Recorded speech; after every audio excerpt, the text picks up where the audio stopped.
Radio Vigía de Todelar 820 AM desde Cartagena, Colombia, presenta Luces para el Alma, programa dedicado a la difusión de la doctrina espírita, producido por el Centro de Estudios Espíritas Juana de Ángelis de Cartagena. Dirección: Víctor Madero Girado. Sus inquietudes son muy importantes. Estamos atentos a sus preguntas y comentarios durante la emisión de este programa Radio Vigía desde Cartagena, Colombia, o escríbanos al correo electrónico programa lucesparaelalma@gmail.com.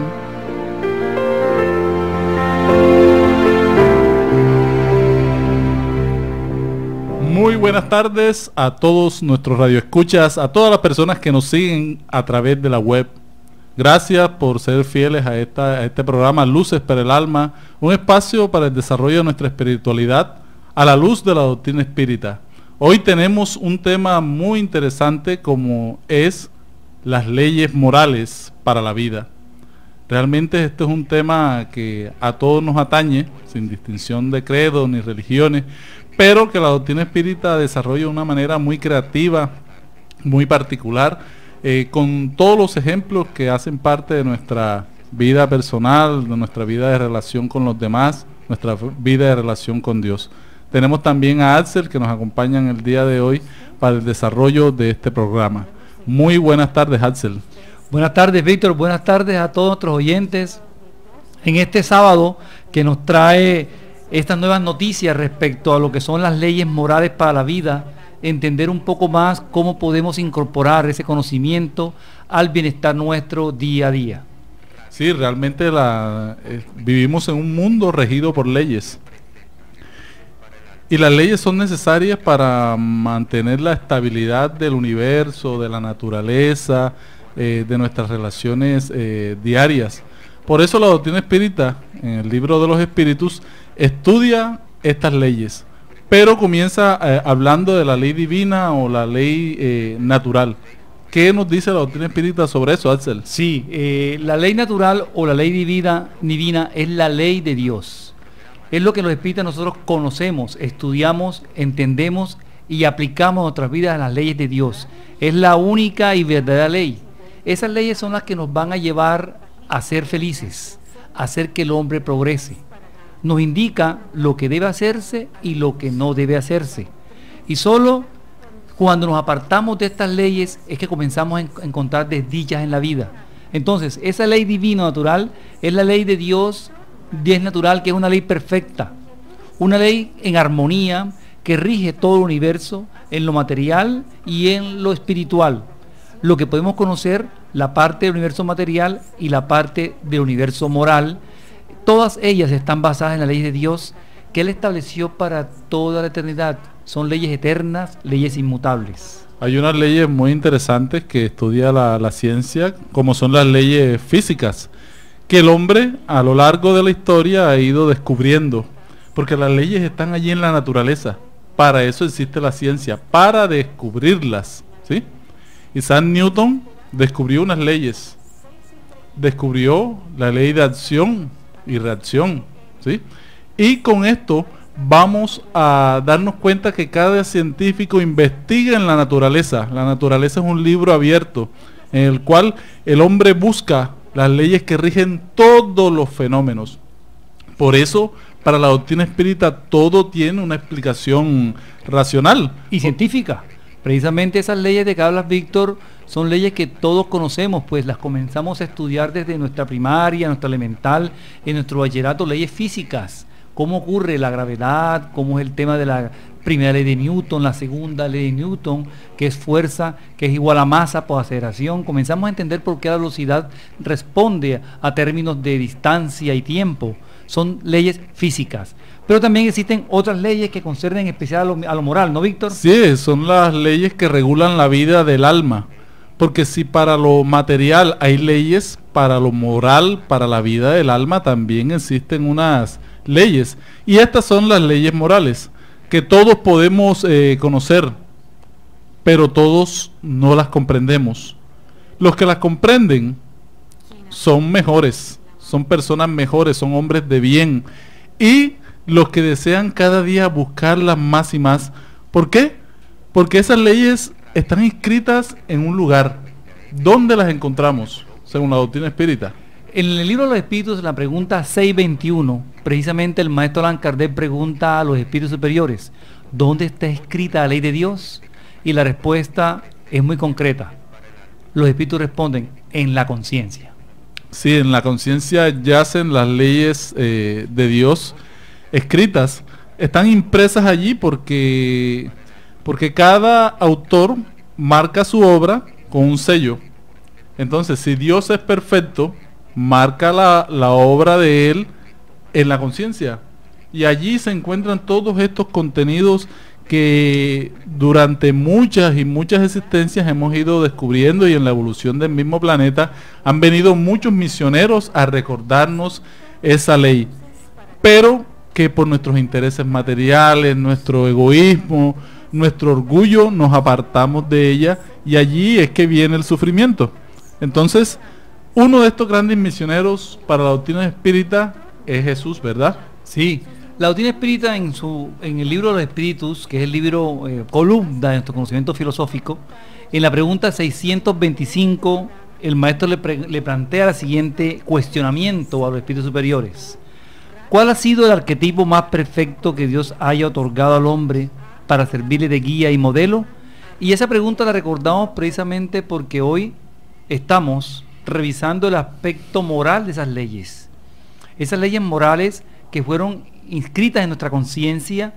La pregunta 625 viene a recordar, bueno, pero ¿y dónde está ese modelo? ¿Dónde está esa guía? Le pregunta el maestro a los espíritus superiores. Y la respuesta es, ved a Jesús. Sí, allí es que está. Allí está el arquetipo a seguir para toda la humanidad. ¿Por qué? Porque han habido muchos misioneros que han venido, han traído las propuestas de Dios para recordarnos esas leyes que están allí y nosotros ir descubriéndolas. Pero Jesús trajo la ley de amor, trajo la máxima ley a través de la cual se rigen nuestras relaciones. Pero Jesús trajo esas leyes de una manera clara. ¿Cómo llevó Jesús estas leyes al pueblo? Sí, la palabra de Jesús todos sabemos que solía ser frecuentemente alegórica y en forma de parábolas, porque hablaba conforme precisamente a los tiempos y a los lugares donde se encontraba, ¿no? Los hombres de esa época tenían otro conocimiento, otra cultura, otra educación, y debía hablar frecuentemente de forma alegórica y como bien lo dije ahora, en parábolas. Pero en este momento se hace necesario para nuestra contemporaneidad buscar la verdad y que ésta se torne más inteligible, más clara para todo el mundo. Hay que explicar de manera más profunda las cosas. Hay que desarrollar estas leyes morales que en su momento Jesús dejó con frases, con testimonios, con la práctica de su vivencia, de la vida que él llevó. Hay que desarrollar estas leyes hoy, visto que existen tan pocas personas que las comprenden. ¿Cuántas religiones o cuántas sectas no han partido desde entonces a partir del conocimiento de Jesús? Son muchas, porque todos las hemos comprendido de forma distinta. Entonces hoy es necesario lanzar una luz sobre esa alegoría, sobre esas parábolas, para que entendamos más esas leyes y podamos practicarlas de una mejor forma. Sí, todo lo que dijo Jesús, Él lo manifestó de manera alegórica, porque estaba ajustado a las condiciones mentales, emocionales de aquella época, del hombre de aquella época.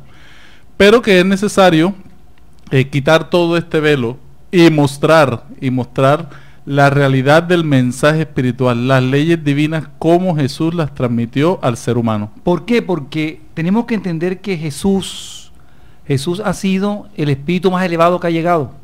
La doctrina que él trajo, como bien decía Víctor ahora, de amor, es la más pura expresión de la ley de Dios, porque estaba animado por el Espíritu Divino, y ha sido él el ser más puro que ha aparecido en la tierra.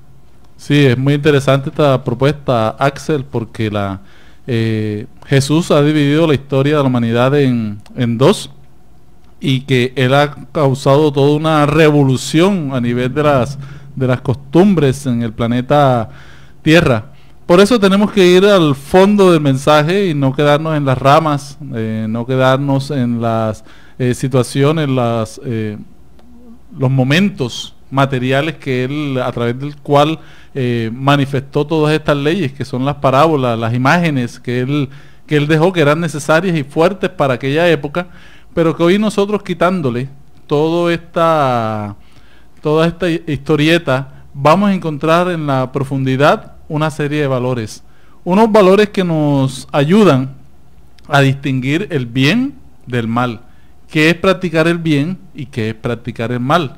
El maestro Allan Kardec, en la pregunta 630 del Libro de los Espíritus, él nos hace ese cuestionamiento: ¿cómo podemos distinguir el bien del mal?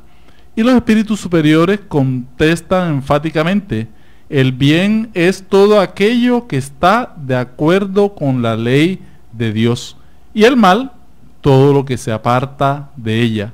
Así pues, realizar el bien es conformarse a la ley de Dios. Hacer el mal, infringir dicha ley. Entonces aquí vemos con mucha claridad que tenemos dos caminos. Cuando nos apartamos de la ley divina, digamos por ignorancia, digamos porque no queremos aceptar la realidad, encontramos las consecuencias, el dolor, el sufrimiento. Pero cuando estamos con Dios, estamos unidos a sus leyes, encontramos la paz y la felicidad. Porque el bien trae felicidad, así como cuando comemos en exceso. Si comemos en exceso, esto nos daña. Pues bien, Dios está dando la medida de lo que necesitamos. Si nosotros rebasamos esta medida, infringimos la ley. Sí, infringimos la ley. O sea, recibimos las consecuencias de la ley de la manera como afrontamos la vida. Es como aquel que se pasa el semáforo en rojo. Aquel que se pasa el semáforo en rojo vive unas consecuencias por haberse pasado el semáforo en rojo. Solo que cuando a veces nadie nos ve pasando el semáforo no pasa nada, pero en aspectos morales sí pasa. Sí pasa. Siempre quedan las huellas en nuestro perispíritu de los equivocados que estamos. Entonces la ley natural, que es la ley que nos rige a todos en una generalidad, nos traza las fronteras de nuestras necesidades. Cuando ultrapasamos estas fronteras, vienen las consecuencias. Entonces, todos vivimos la ley de las consecuencias en la vida. Sabemos que si hacemos tal cosa, vamos a recibir de regreso una serie de efectos. Entonces, esa es la ley de la vida misma. Exacto, somos entonces dueños de nuestros actos. Tenemos libre albedrío y todo lo que hagamos está sujeto a las leyes morales que Dios tiene desde un principio. Desde que fuimos creados existen leyes. Desde que fue creado el universo existen leyes materiales y leyes morales. Hoy estamos precisamente revisando esas leyes morales y hay una división natural que se ha hecho de estas leyes, ¿no, Víctor? Sí, existe una ley, una división natural de estas leyes que hemos dividido en 10 partes. En el Libro de los Espíritus se plantea la ley de adoración, la ley del trabajo, la ley de reproducción, la ley de conservación, la ley de destrucción, la ley de sociedad, la ley de progreso, la ley de igualdad, libertad y por último la ley de justicia, amor y caridad. Esta división también se encuentra en las leyes que dejó Moisés, sí, que son los 10 mandamientos, ¿sí? Y todas estas leyes que acabamos de mencionar abarcan las diferentes circunstancias de la vida. Pero la más importante es la última de esas leyes, como ya la planteamos, que es la ley de justicia, amor y caridad, porque la resume a todas. Vamos entonces en el siguiente segmento del programa a ir desarrollando cada una de estas leyes.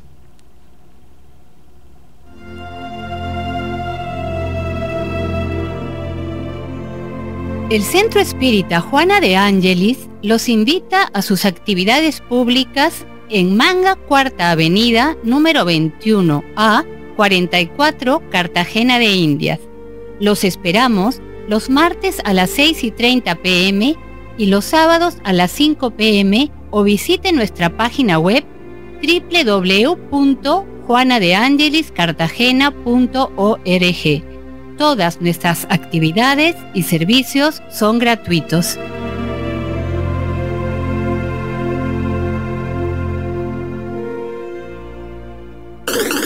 Ahora nos puedes escuchar por www.todelar.com.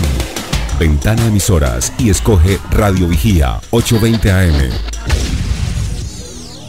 Si usted necesita descubrir un nuevo sentido para su existencia, lo invitamos a escuchar todos los sábados de 12 a 1 de la tarde por esta su emisora Radio Vigía de Todelar, el programa Luces para el Alma, un espacio destinado a su felicidad. Bueno, seguimos entonces con este interesante programa sobre las leyes morales para la vida. Vamos a ir desglosando ley por ley, teniendo en cuenta que estas leyes reúnen diferentes aspectos. La relación del hombre con Dios, la relación del hombre con las demás personas, ¿sí? Y la relación del hombre consigo mismo. Entonces, a través de cada una de estas leyes vamos desarrollando toda una temática y que nos ayuda a entender mejor, porque pueden haber muchas divisiones, pero para el momento evolutivo que tenemos, vamos a estudiar estas. La primera ley es la ley de adoración. ¿Qué nos puedes contar, Axel, sobre esta ley? Es la primera ley de la ley natural o leyes morales, ¿no? Ley de adoración. Es la elevación del pensamiento hacia Dios. Mediante la adoración o mediante la oración acercamos nuestra alma a Dios. Es una ley natural. Es una ley que va intrínseca en todos los hombres. Todos tenemos necesidad de adorar a Dios, de sentir su amor, de sentirlo cerca, de hablar con Él. Y la oración es un acto precisamente de adoración. Orar a Dios es pensar en Él, acercarse a Él, ponerse en comunicación con Dios mediante la plegaria profunda del corazón. Se pueden hacer las tres cosas esenciales que nosotros identificamos en una oración: alabar a Dios, pedir, agradecer. Esto es algo muy interesante porque la ley de adoración es innata en el ser humano. Y allí encontramos que todos los pueblos a lo largo de la humanidad creen en un ser superior, ¿sí? Y vemos así que no existen, en la historia de las civilizaciones, no existen pueblos ateos. Todos tienen una creencia en algo trascendental, en un ser superior que nos crea.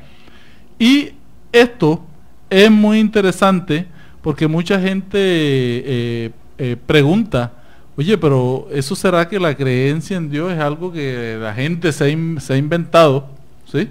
O producto de religiones. Sí, es producto de las religiones, pero vemos que toda la humanidad, si toda la humanidad cree, toda la humanidad tiene una percepción de la divinidad, es porque hace parte de algo que uno trae en su interior. En todos los pueblos, en todas las civilizaciones de nuestra humanidad, ha habido siempre una creencia innata, propia de la misma comunidad, del mismo hombre en Dios.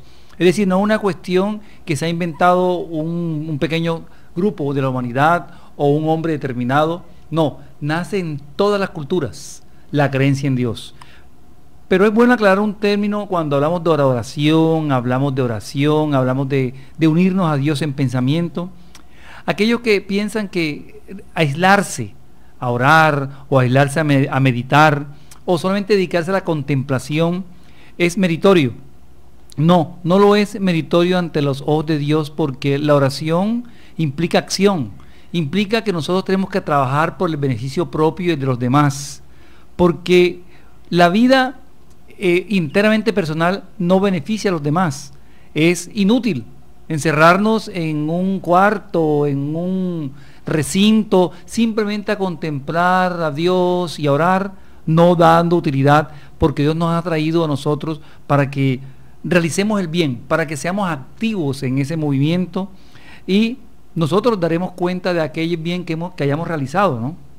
Sí, la oración sincera es aquella que se hace con fe, con fervor.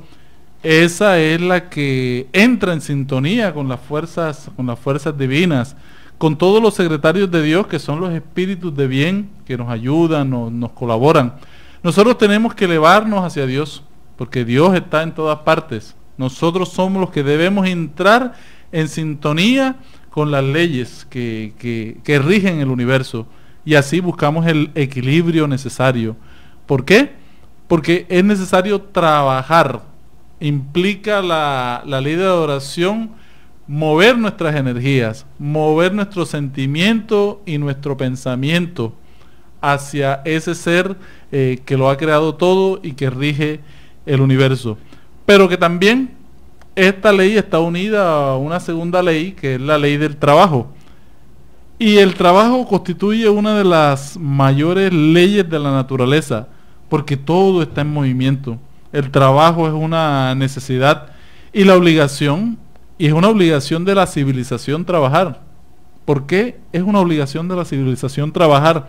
Porque cada día la civilización va aumentando nuestras necesidades y nuestros goces. Entonces tenemos que imprimir cada día más energía para la producción de bienes, para la creación de empresas. Cada día el trabajo se hace más necesario en el ser humano. Entonces es una naturaleza el trabajo, una consecuencia de la naturaleza corporal del hombre. Y en el libro de los Espíritus menciona que constituye una expiación y al mismo tiempo un medio para perfeccionar nuestro intelecto. El trabajo es necesario para el desarrollo de nuestro intelecto, de nuestra parte física. Y lo vemos muy bien en este libro de este gran filósofo Federico Engels, que nos habla del papel del trabajo en la transformación del mono al hombre. Y él nos dice que a través del trabajo fue que el ser humano fue irguiéndose, fue dejando de ser un recolector a convertirse en un sembrador, a recoger los frutos. El trabajo ayudó a que el mono fuera desarrollando sus manos, ¿sí? Y fuera perdiendo también las características prensiles de su cola. Todo en la naturaleza trabaja, todo trabaja. Los animales lo hacen como nosotros, pero la tarea de ellos, distinta a la nuestra, es cómo utilizan la capacidad que tienen simplemente para conservarse, como medio de conservación. Es una diferencia que hay con nuestra necesidad de trabajo. Tenemos que ser útiles a nosotros mismos y a la sociedad para que progresemos. Mientras que en los animales es por sentido simplemente de conservación, en nosotros hombres el trabajo, esta segunda ley que estamos revisando en el día de hoy, las leyes morales, tiene dos finalidades específicas: la conservación del cuerpo y el desarrollo del pensamiento. Como bien decía ahora Víctor, el desarrollo del pensamiento nos obliga a ir creciendo nosotros a nivel tecnológico, a nivel social, a nivel legal. Cada vez que hacemos un trabajo, la experiencia nos va dejando un legado que va creciendo para los que vienen detrás de nosotros. Entonces, esto justifica la reencarnación, porque cada vez que nosotros reencarnamos, venimos a un mundo donde hay más avances, donde hay más conocimiento, ¿no? Sí, y la puerta de la reencarnación, ¿sí?, se da a través de la ley de reproducción. Y esta ley de reproducción viene a ser una ley natural que tiene que ver no solamente para el reino animal, el reino vegetal, sino también para nosotros los seres humanos. Es la tercera ley, ¿no? Que estamos sí, revisando. es la tercera ley que estamos viendo, y que Dios ha otorgado al hombre sobre todos los seres vivos un poder que debe usar para el bien, ¿sí? Y no debe abusar de la ley de reproducción. Puede regular la reproducción conforme a las necesidades, mas no debe impedirla sin necesidad. En toda esta ley de reproducción hay una serie de instituciones que se han ido creando a nivel de la humanidad, porque hubo una época que existía la poligamia. Ahora producto del progreso. Sí, es producto del progreso del matrimonio. Ahora vemos la monogamia, que tiene que ver con un progreso en la marcha de la humanidad. Por eso todas estas instituciones sociales que el hombre ha ido creando han sido para el bien de la misma humanidad y para la constitución de la familia. Por eso la doctrina espírita apoya la creación de familias, apoya la monogamia, apoya todas las instituciones que van al progreso de la humanidad, y eso le da equilibrio, le da paz, le da tranquilidad al ser humano. La utilización correcta de sus energías sexuales van ayudando al ser humano a crear una sociedad más pacífica, más tranquila, donde se dé el respeto no solamente al hombre, sino también a la mujer. Exacto. Entonces pasamos ahora a la cuarta ley moral que vamos a realizar en el día de hoy, que es la ley de conservación. Sí, la ley de conservación es muy interesante porque todos tenemos un instinto de conservación y es dado a todos los seres vivientes, sea cual fuere su grado de inteligencia, y en unos es puramente mecánico, en otros es racional, ¿sí? La ley de conservación nos obliga a proveer las necesidades del cuerpo, porque sin fuerza y salud es imposible el trabajo. Exacto, y el trabajo, ¿dónde está? El trabajo lo tenemos siempre a nuestra mano. Por ejemplo, la tierra o el suelo es la fuente primaria de donde derivan todos los recursos para que el hombre conserve su vida. Igualmente los animales la utilizan para eso, ¿no? Estos recursos no son más que una transformación de los productos de la tierra. De ahí que nosotros podamos entender ahora cuando nos dicen: proveerás tu pan de los bienes de la tierra. Todo aquello del cual puede el hombre disfrutar en este mundo es producto del suelo, de la tierra, ¿no? A algunos individuos les faltan a veces recursos para subsistir y vemos ilógica esta ley de conservación, pero aún hay personas que tienen problemas de supervivencia, aún en este medio donde abundan tantas cosas, ¿no? Esto se debe precisamente a errores propios del hombre, al egoísmo, por ejemplo, el egoísmo entre los hombres, que no hacen siempre lo que deben hacer. Jesús nos lo dijo: buscad y encontraréis. Pero estas palabras no querían significar que solo bastaba con mirar el suelo y buscar para encontrar lo que necesitáramos. Se necesitaba trabajo, se necesitaba buscarlo con ardor y perseverancia. Por eso esta ley de conservación es tan importante. El hombre, como la anterior ley, requiere reproducirse, y como la anterior, requiere trabajar para conservarse. Sí, la conservación es muy importante. En la parte física, el cuerpo físico requiere de la conservación. Debemos cuidar nuestro cuerpo físico, debemos practicar deportes, debemos ir al médico, debemos alimentarnos bien, debemos cuidarnos de todos los excesos, ¿sí?, que la vida nos presenta, porque requerimos de este cuerpo para el desarrollo del espíritu. Somos espíritus encarnados, somos espíritus que tenemos un cuerpo. Así como lo decía Francisco de Asís, que hablaba de que todos teníamos un burrito que cargaba el alma, y ese burrito requería de nuestros cuidados, de nuestro amor, de nuestro cariño. ¿Por qué? Porque este burrito es el que nos ayuda a cumplir las misiones que tenemos destinadas aquí en la tierra. También vemos en este estudio del día de hoy la quinta ley, que es la ley de destrucción. Es preciso que todo se destruya para renacer y regenerarse. ¿Recuerdan ese científico que nos decía que en el universo nada se destruye, todo se transforma? Precisamente esa transformación que ocurre repentinamente, a veces nosotros la vemos como destrucción y no más que un cambio de estado, un cambio de sistema para renovar los procesos. Porque lo que creemos que se destruye no es sino una transformación que tiene como objeto renovar y mejorar a los seres vivos. El ser que ha sido siempre destinado a vivir en estado natural es transitorio, y el hombre sale de ese estado siempre buscando el progreso. Entonces, con esta ley de destrucción, el hombre debe tratar de prolongar su vida siempre para cumplir su tarea. Por eso Dios le ha concedido el instinto de la conservación, el instinto que sostiene en medio de las pruebas. A no ser por este instinto, muchas veces nos dejaríamos llevar por desaliento, ¿no? Entonces, para el ser humano, esos desastres destructores que a veces conocemos como desastres tales, son a veces inexplicables para nosotros.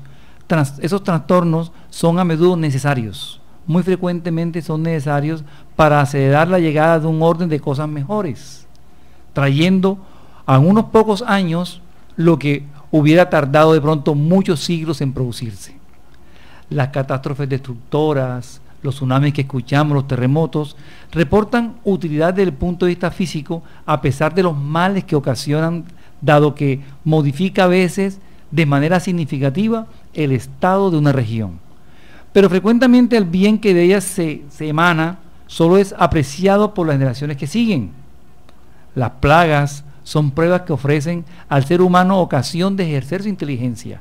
Cuando nosotros estamos dominados por una enfermedad masiva, por una problemática a nivel local, siempre surge la inteligencia del hombre para sobreponerse a esa plaga y poner la paciencia y resignación a prueba, porque esa es la voluntad de Dios, que vayamos aprendiendo en la medida que encontramos obstáculos, nuestra resistencia y nuestra capacidad de vencer ciertas pruebas. Entonces encontramos aquí en la ley de destrucción que llamaríamos dentro de todo los desarrollos que ha tenido la ciencia, la ley de transformación de la materia, porque de hecho la destrucción, por decirlo así, la palabra existe, ¿sí? Pero lo que realmente ocurre es las transformaciones que vemos diariamente. Por eso tenemos que tener mucha claridad sobre todos estos temas que nos van a ayudar a comprender todos los procesos de la vida. Vamos a dejar aquí en esta quinta ley para tocar en el próximo segmento las 5 últimas.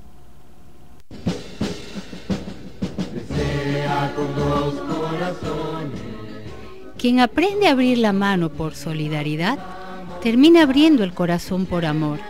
Es la razón de ser de la Fundación Remanso de Amor, obra social que protege y educa a niños, adolescentes, adultos, gestantes, lactantes, en situación de vulnerabilidad social y económica de Cartagena de Indias, Colombia. Conócenos a través de www.fundacionremansodeamor.org.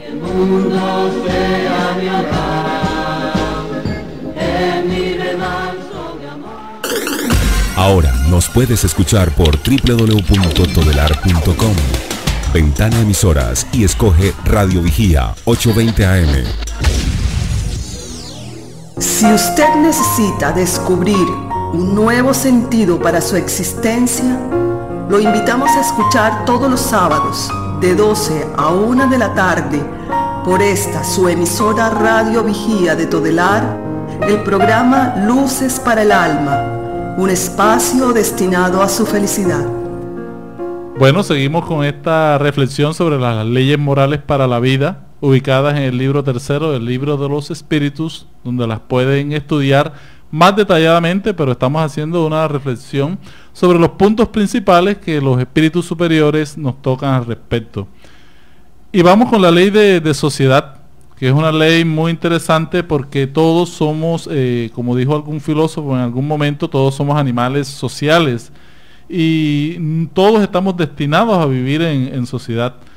Dios no en vano nos ha concedido la palabra y todas las facultades necesarias que tenemos para la vida en relación.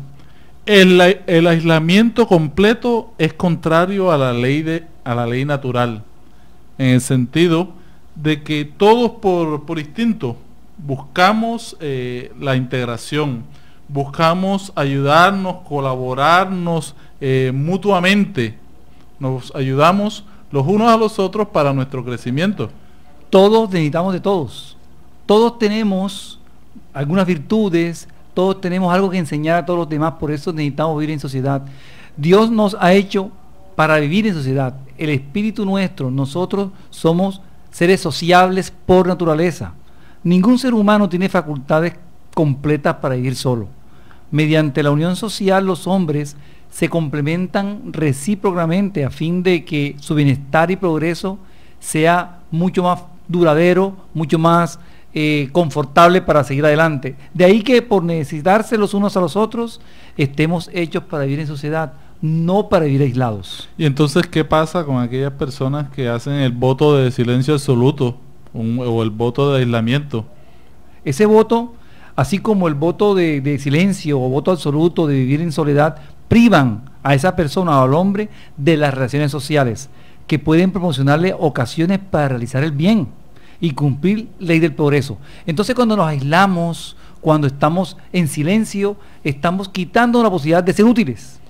Bueno, y nos asalta esta pregunta, que mucha gente la hace. ¿Y qué pasa con el científico entonces que se aísla para investigar, para ayudar, ¿sí?, a la humanidad? Su producto del trabajo está desarrollándose al beneficio de la sociedad, está haciendo un trabajo por el bien de muchos. Se está haciendo un sacrificio a favor de la humanidad. Exacto, es lógico y entendible. O sea, tiene todo el sentido común porque en este caso está trabajando por el porvenir. ¿Y el que no se casa? ¿Qué pasaría con la persona que hace el voto de castidad, que no busca relacionarse con nadie?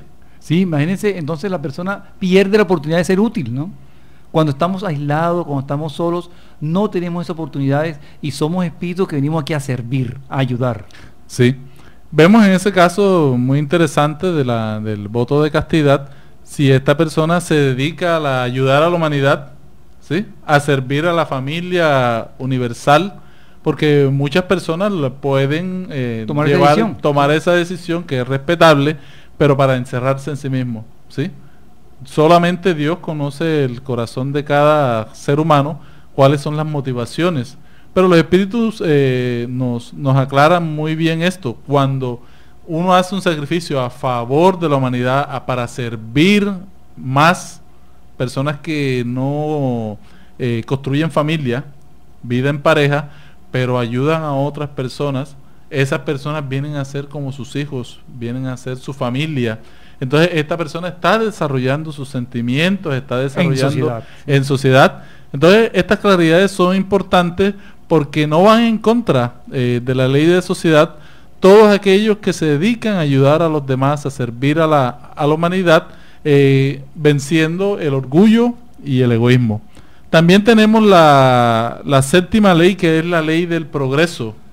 La ley del progreso, que define al hombre como un ser que va a llegar en cualquier momento a ser perfecto. La ley del progreso lleva en nosotros el germen del mejoramiento.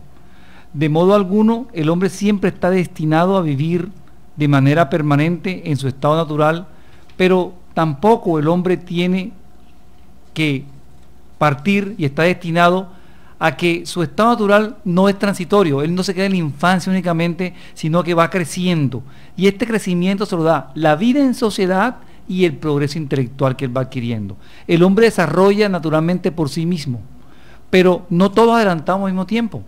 No todos de igual manera lo hacemos. Algunos tomamos un camino distinto y es precisamente los más evolucionados los que ayudan al progreso de aquellos que se han rezagado.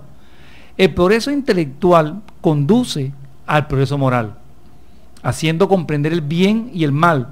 El hombre puede entonces tener con su libre albedrío una libre escogencia. El desarrollo de ese libre albedrío sigue al de la inteligencia y aumenta las responsabilidades de sus propios actos. En relación a los pueblos, el pueblo en general constituye un progreso como objetivo en común, pero los individuos son los que van llegando paso a paso al progreso particular de cada uno y haciendo que el pueblo se desarrolle conjuntamente. Eso es muy interesante lo que dices. Entonces tenemos dos clases de progreso, un progreso intelectual y un progreso moral. El progreso intelectual es más dado en la sociedad, en la llegada de la civilización, pero vemos que tenemos una civilización aún incompleta. ¿Por qué? Porque nos hace falta más trabajar la parte moral. Encontramos que los medios tecnológicos están cada vez más avanzados, pero sigue todavía el odio, la venganza, las angustias, los temores, muchas situaciones a nivel mental y moral no superadas. ¿Eso qué quiere decir? Que debemos trabajar más la parte moral, porque estas dos fuerzas, la intelectual y la moral, estas dos fuerzas se van a la larga equilibrando. Y se han dado en todas las épocas de la humanidad esas transformaciones, ¿no?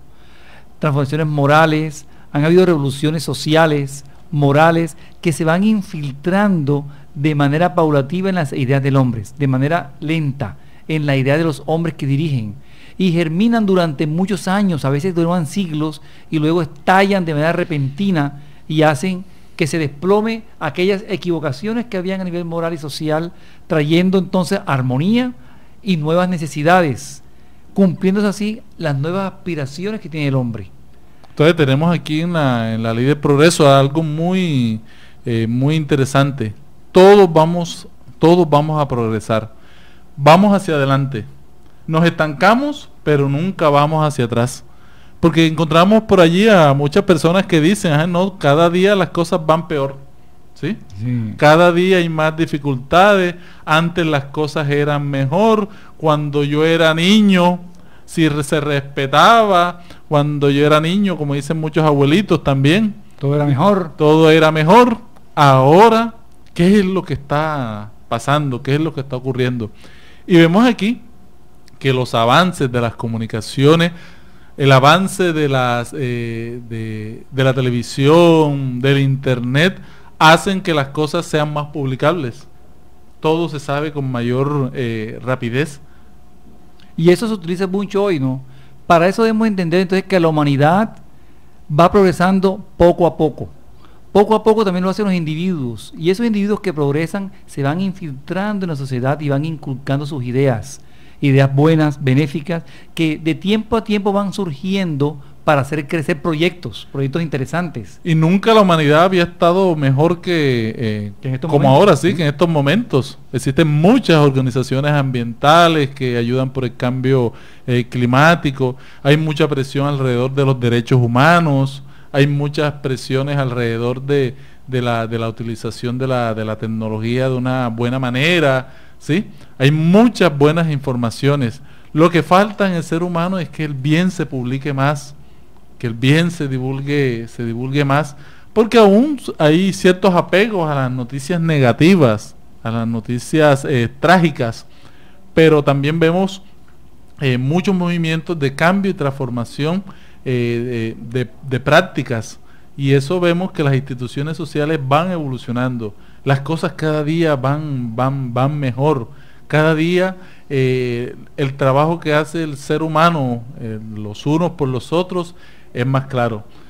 Cosas que anteriormente se desconocían. ¿Sí? Sí, lo vemos claramente con internet, ¿no?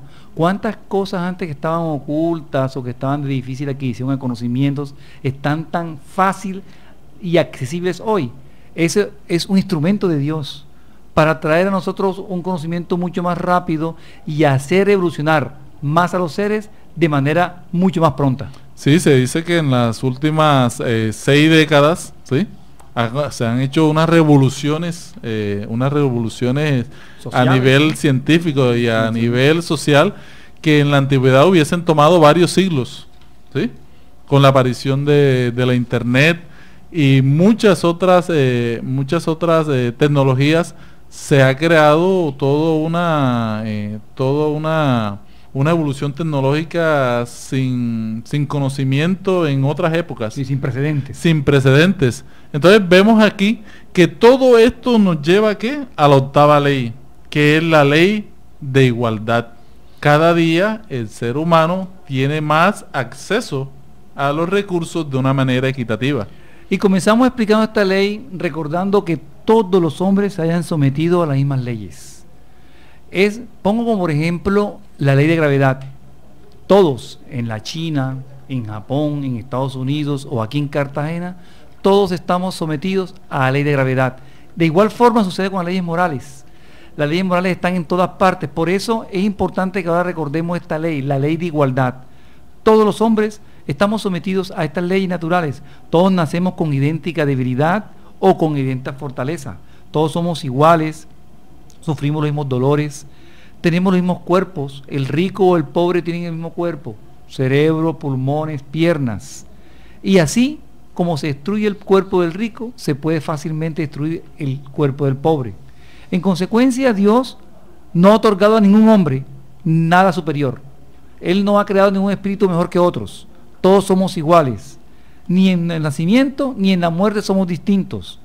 todos somos iguales ante Dios. Sí, la diferencia está, y aquí viene la verdad reencarnatoria, de que Dios nos crea a todos nos crea iguales, ¿sí? Todos simples e ignorantes, pero que a partir de allí cada uno de nosotros va adquiriendo la ciencia, la moralidad necesaria. Unos hemos vivido más o menos determinadas experiencias, más o menos más tiempo, por lo tanto hemos adquirido unos sobre otros más experiencia, algunos más en un tema, otros en un tema diferente, pero la diferencia reside más bien es en los grados de experiencia y también en la voluntad, en la práctica de la voluntad. ¿Por qué la práctica de la voluntad? Porque la voluntad es el libre albedrío, cada quien toma el camino que desea. Por eso hay unas personas que se perfeccionan con más rapidez y otras que se perfeccionan con menos rapidez, ¿sí? Unos desarrollan más aptitudes para ciertas cosas, ciertas habilidades, y otros desarrollan aptitudes para habilidades diferentes. Entonces, la diversidad de aptitudes es necesaria en la sociedad para que cada quien pueda ayudar en las miras de la providencia. Cada quien pueda desarrollarse no solamente en la parte física, sino también en la parte intelectual.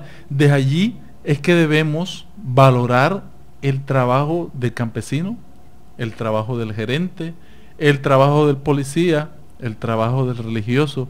Cada quien cumple una tarea en la sociedad, pero en esencia todos somos iguales, pero cada quien desarrolla diferentes funciones. Por eso la reencarnación, ¿no?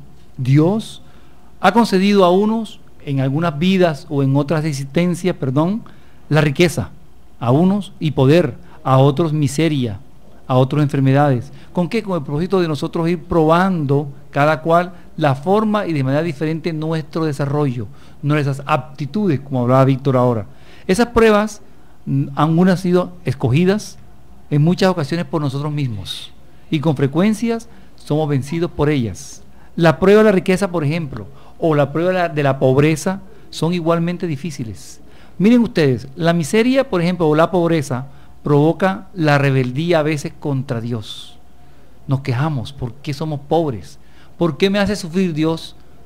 O la riqueza, por su parte, nos va llevando hacia el camino de los excesos. Entonces la una y la otra son igualmente difíciles. También tenemos en el aspecto sexual, cuando existe toda esta situación de que si los hombres y las mujeres son iguales, y los espíritus superiores nos dicen que son iguales, ¿por qué? Porque poseen los mismos derechos, pero tienen diferentes funciones.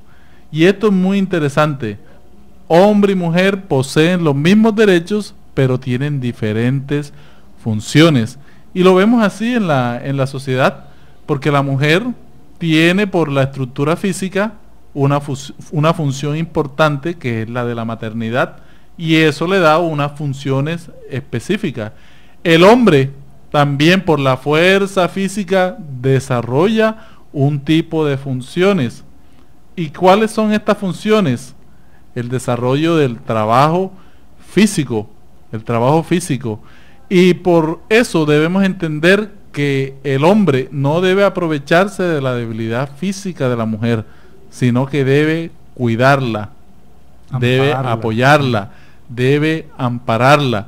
Pero los dos tienen la misma fuerza intelectual, tienen los mismos derechos de desarrollo, pero lo que lo diferencian son las funciones, sin demeritar la una sobre la otra, porque las dos funciones que tiene hombre, que tienen no solamente hombre y mujer, todas estas funciones son especiales para el desarrollo de la inteligencia y la parte física, espiritual. Bueno, ante eso que hablamos, todos desarrollamos una novena ley, que es la ley de libertad. ¿Qué nos dice la ley de libertad? ¿Qué nos plantea? La ley de libertad nos dice que la esclavitud constituye un abuso de la fuerza. Desaparece esta esclavitud, y la vemos que ha pasado en la sociedad poco a poco, ha ido desapareciendo con el progreso. Ya prácticamente no existe esclavitud en el mundo, ¿no? De la manera poco a poco van concluyendo todos los abusos cuando no hay libertades. Ninguna posición en el mundo en la que el hombre pueda disfrutar de sus libertades totales existe, porque todos dependemos los unos de los otros. Tan pronto como hayan dos hombres juntos, ya inician los derechos del uno y del otro, porque tendrán derechos ajenos que respetar y por tanto ya no gozarán de libertad absoluta. O sea, la libertad de nosotros es limitada hasta cuando nosotros atentamos contra los demás. Tan pronto como la conciencia llega a nosotros, ese es un pensamiento propio del hombre, como todos los demás pensamientos. Esa sí es libre nuestra. Nuestro pensamiento tiene toda libertad total porque es individual, es propio. Tenemos también igual libertad de nuestros actos, libre albedrío, puesto que poseemos libertad para pensar, disponemos también libertad para actuar. A no ser por el libre albedrío, si no existiera esa libertad que Dios nos da de actuar de acuerdo a lo que pensamos y a lo que queremos, seríamos máquinas. El hombre tiene libre albedrío de nuestros actos, gozamos de libertad para obrar tan pronto como tengamos voluntad de hacerlo. En los primeros periodos de nuestras vidas, la libertad es casi nula porque dependemos de nuestros padres, ¿no? Pero se está desarrollando más tarde y va cambiando el objeto de acuerdo a nuestras facultades. Todos los espíritus, todos nosotros, buenos en mayor o menor jerarquía, cuando nos hayamos encarnados, constituimos lo que es la especie humana. Y como la Tierra es uno de estos mundos menos adelantados, en ella existimos espíritus de diferentes categorías, buenos, malos y en proceso. De ahí que veamos nosotros tanta perversidad entre muchos de nosotros. Entonces es necesario hacer esfuerzos para que podamos tener una mejor tránsito en esta estación actual encarnada, para que esa libertad de la que poseemos, libertad de pensamiento, libertad de actos, vaya en consonancia con las leyes que hemos estudiado en el día de hoy. Sí, vemos aquí que todos tenemos el libre albedrío, que es una palabra que utilizamos mucho en la doctrina espírita, y lo podemos resumir con esta frase que un autor espiritual nos deja, que la siembra es libre. O sea, podemos hacer todo lo que nos plazca, pero la cosecha, la recogida de los frutos es obligatoria en cada una de nuestras existencias. Y vamos coronando este programa con la 10ª ley, que es la ley de justicia, amor y caridad. Y como planteamos al principio del programa, es la que las reúne a todas, porque mantiene el equilibrio de todas. El amor y la caridad son el complemento de la justicia, porque amar al prójimo es hacerle todo el bien que nos sea posible y que querríamos que se nos hiciese a nosotros mismos. Tal es el sentido de las palabras de Jesús cuando nos dijo: amaos los unos a los otros como hermanos. Por eso la ley de justicia, amor y caridad nos ayuda a darle a cada quien lo que merece, así como nosotros nos gustaría que se nos diese aquello. Por eso la gran invitación alrededor de todas estas leyes es que practiquemos la caridad.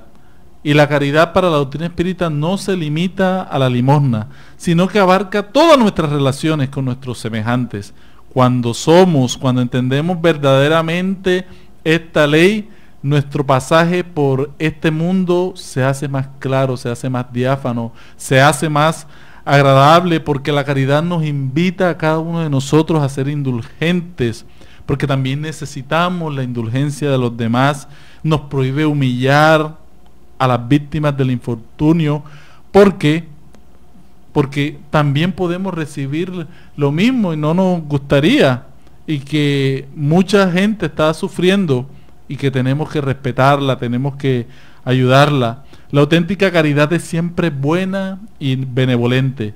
Por lo tanto, consiste en una gran acción que podemos llevar a cabo, con la cual nos vamos a identificar con el verdadero cristiano. Y el verdadero cristiano vendría a ser el verdadero espírita, aquel que practica la ley de justicia, amor y caridad en su mayor expresión. Por lo tanto, amémonos los unos a los otros y vamos a ir entrando en el equilibrio de las leyes divinas. Cuando entramos en ese equilibrio, nuestra vida se transforma y vamos a ser unos ayudantes de Dios. Vamos a convertirnos, en cierto sentido, en co-creadores que acompañamos a Dios en el mejoramiento de la especie humana a través de nuestro propio mejoramiento. El amor es la ley de atracción para todos los seres vivientes y organizados, y la atracción es la ley del amor para la materia inorgánica. Vivamos la ley de amor y vamos a ir identificándonos con todas estas leyes, vamos a ir viviéndolas y nuestra vida será mejor. Gracias por este día y por la oportunidad de llegar a cada uno de sus corazones. Que Dios los bendiga y que pasen un feliz fin de semana.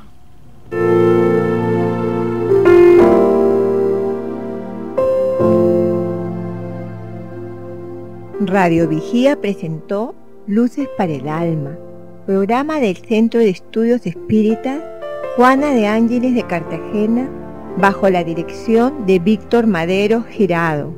Escríbanos al correo electrónico programalucesparaelalma@gmail.com. Los esperamos el próximo sábado a las 12 del mediodía para una nueva edición en vivo de Luces para el Alma.